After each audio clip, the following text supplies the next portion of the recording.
मैं विजिबल। बच्चों, आज जिस टॉपिक पर हम बात करने वाले हैं वह टॉपिक है बारंबारता बंटन, जिसे अंग्रेजी में फ्रीक्वेंसी डिस्ट्रीब्यूशन भी कहा जाता है। बारंबारता बंटन का यहाँ पर जो अर्थ है वह है किसी भी समकमाला में दिए गए मूल्य की पुनरावृत्ति। पुनरावृत्ति यानी रिपीटेशन, यानी जो भी समकमाला आपके सामने प्रस्तुत की गई है उस समकमाला के अंतर्गत दिए गए मूल्य कितनी कितनी बार आ रहे हैं या उनकी पुनरावृत्ति कितनी कितनी बार हो रही है या रिपीटेशन कितनी कितनी बार हो रहा है, वही बारंबारता बंटन कहलाता है। बारंबार जिसका मतलब ही है कि जो बार बार आ रहा है, जिसकी बार बार पुनरावृत्ति हो रही है या जिसका रिपीटेशन बार बार हो रहा है, वही बारंबारता बंटन कहलाता है। अब बारंबारता बंटन जो होता है वो 3 प्रकार का होता है। पहला होता है व्यक्तिगत बारंबारता, दूसरा होता है खंडित बारंबारता और तीसरा होता है अखंडित बारंबारता। यानी कि फ्रीक्वेंसी डिस्ट्रीब्यूशन 3 प्रकार का होता है।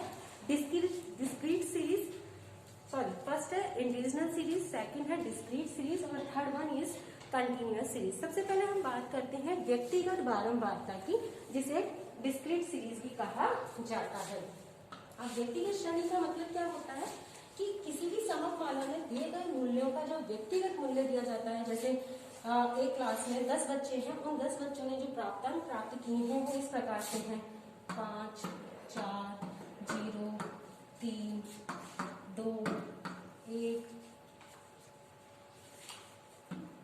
8, 5, 3 और 9।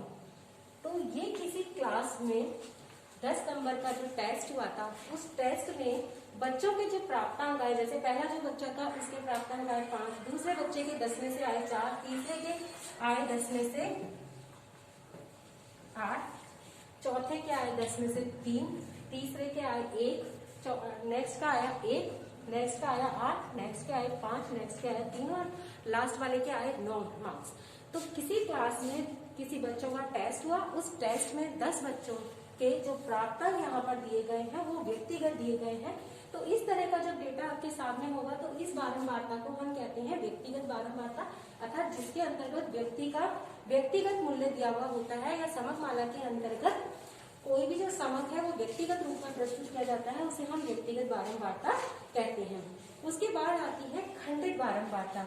जब डेटा हमारे पास बहुत बड़ा होता है तो हमें उसे कंप्रेस करना पड़ता है ताकि हमारा अध्ययन की सुविधा के लिए हमारा काम आसान हो जाए, तब हम व्यक्तिगत की जगह खंडित बारंबारता को काम में लेते हैं। अभी तो यहाँ पर 10 ही बच्चे थे, लेकिन मान लीजिए बहुत ज्यादा बच्चे यहाँ पर रिप्रेजेंट हो रहे होते तो हमें क्या करना पड़ेगा, आंकड़ों को कंप्रेस करना पड़ेगा और व्यक्तिगत श्रेणी को हमें खंडित श्रेणी में बदलना होगा।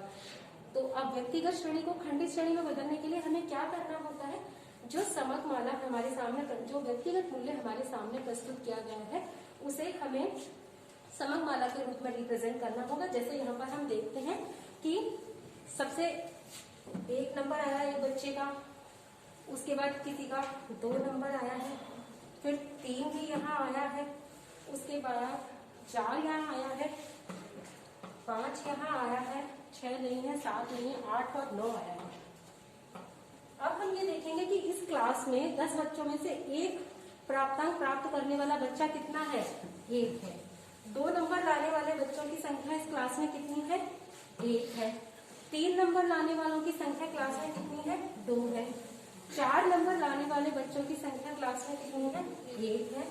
5 नंबर लाने वाले बच्चों की संख्या क्लास में 2 है और 8 नंबर लाने वाले बच्चों की संख्या क्लास में 2 है और 9 नंबर लाने वाले बच्चों की संख्या क्लास में 1 है।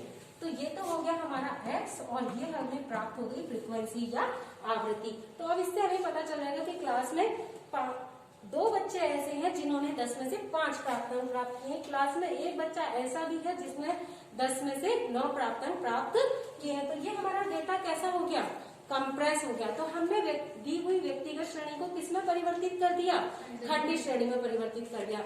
खंडित श्रेणी की पहचान ही यही है कि जिसमें समकमाला के अंतर्गत x और y, x और f यानी फ्रीक्वेंसी या आवृत्ति आपको दी जाएगी, वही खंडित श्रेणी होगी। ठीक है, खंडित श्रेणी की पहचान ही ये है कि उसमें समकमाला के अंतर्गत 2 चर आपको के सामने प्रस्तुत किए जाएंगे। पहला चर जो होगा वो होगा आपका x और दूसरा जो चर होगा वो होगा आपका एफ। एफ का मतलब यहाँ पर फ्रीक्वेंसी से है, जिसे हिंदी में आवृत्ति भी कहा जाता है। तो ये हमारा क्या है एक्स और ये हमारी क्या है एफ, यानी फ्रीक्वेंसी या आवृत्ति। इससे हमें पता चल रहा है कि क्लास में 2 बच्चे ऐसे भी हैं जिनके प्राप्तांक कितने आए हैं 3। तो इस व्यक्तिगत श्रेणी को हमने किसमें परिवर्तित कर लिया, खंडित श्रेणी में परिवर्तित कर लिया। अब हम बात करते हैं तीसरी श्रेणी, जिसे हम अखंडित श्रेणी भी कहते हैं या अखंडित बारंबारता भी कहते हैं। अब ये इसे इंग्लिश में कंटिन्यूअस सीरीज भी कहा जाता है। कंटिन्यूअस सीरीज का मतलब क्या है, जब हमारे पास आंकड़ों का विस्तार बहुत ज्यादा होता है तो उन्हें कंप्रेस करने के लिए हमें कौन सी श्रेणी को इस्तेमाल करना पड़ता है, कौन सा बंटन काम में लेना पड़ता है, अखंडित बारंबारता या कंटिन्यूअस सीरीज को काम में लेना पड़ता है। अब इसकी पहचान क्या है, इसके अंतर्गत आपको क्या दिया जाएगा, आपको वर्ग अंतराल दिया जाएगा और साथ ही साथ आवृत्ति या फ्रिक्वेंसी भी दी जाएगी। मान लीजिए एक क्लास में 50 बच्चे हैं और उन 50 बच्चों का कोई प्रैक्टिकल हुआ है और 85 नंबर का उनका प्रैक्टिकल है, तो अब वो जो बच्चे क्लास में नंबर लाए होंगे उन्हें आपके सामने इस आवृत्ति में कैसे प्रस्तुत किया जाएगा, उसे ऐसे प्रस्तुत किया जाएगा 0 से 10, 10 से 20, 20 से 30, 30 से 40,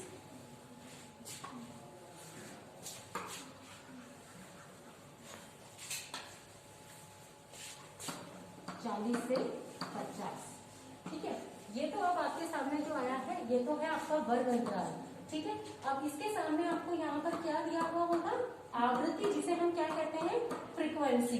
ठीक है, अब जैसे 0 से 10 है, मान लीजिए 5 बच्चे ऐसे थे जिनके 0 से 10 आए, 10 बच्चे ऐसे थे जिनके ऐसे आए, 20 बच्चे ऐसे थे, 15 बच्चे ऐसे थे और 5 बच्चे ऐसे थे, 15, 20, 40, 50। इसका टोटल कितना आ जाएगा, 50। ठीक है, तो जब हमारे सामने आंकड़ों को वर्ग अंतराल में प्रस्तुत किया जाता है तो वो जो श्रेणी होती है या वो जो बारंबारता होती है वह बारंबारता कौन सी होती है, अखंडित बारंबारता उसे हम कहते हैं। जब भी हमारे सामने आंकड़ों को प्रस्तुत किया जाएगा या समग्र माला को प्रस्तुत किया जाएगा और वर्ग अंतराल और आवृत्ति उसके अंतर्गत प्रस्तुत की हुई होगी तो वो श्रेणी अखंडित बारंबारता या फिर कंटिन्यूअस सीरीज कहलाती है। तो आई थिंक कि आपको बारंबारता का अर्थ, बारंबारता के 3 प्रकार और तीनों बारंबारताओं में किस तरह से समग्र माला को रिप्रेजेंट किया जाता है समझ में आ गया होगा।